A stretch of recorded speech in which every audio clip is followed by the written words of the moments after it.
வடக்கண்ண அழகுச்செல்வி இன்னைக்கு எங்க இருக்கோம்னா நம்ம தென்காசி ஹவுசிங் போர்டுல பிரம்மசக்தி என்ற ரெட்டப்பிள்ளையார் கோயில் சிறப்பா நவராத்திரி 10 நாள் சீரும் சிறப்புமா டெய்லி பூஜை டெய்லி அன்னதானம் சிறப்பா இன்னைக்கு நிறைவு நாள் ரொம்ப சிறப்பா இங்க புண்ணியப்பாடு நிகழ்ச்சி நடந்தது. ஒழுக்கமா வச்சிருக்காங்க. இந்த வட்டாரத்துல இந்த மாதிரி ஒரு குணபூஜை பார்த்துக்கவே முடியாதுங்க. சிறப்பான அந்த சாமிகளை பாருங்க.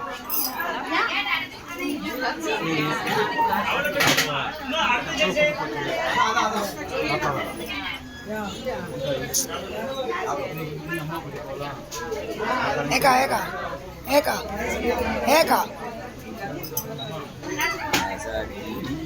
சிறப்புமாக ஹவுசிங் போர்டு மக்கள் கம்மியான வரியா இருந்தாலும் நிரப்பா அன்னதானம் பண்ணுறதுக்கு ஊர் மக்கள்ல சிறப்பா அந்த பிரம்மசக்தி நேரம் வந்து ரொம்ப சக்தி வாய்ந்த தெய்வம். இந்த சைடு வந்தீங்கன்னா இந்த தெய்வத்தை வணங்காம போகாதீங்க. எல்லாரும் பாருங்க. அந்த பிரம்மசக்தி பிள்ளையாருடைய அருள் எல்லாருக்கும் கிடைக்கணும். இந்த பொருள் இருக்கிற நவராத்திரி தேவிகள் எல்லாருடைய அருளும் நம்ம எல்லாருக்கும் கிடைக்கணும். நன்றி நன்றி.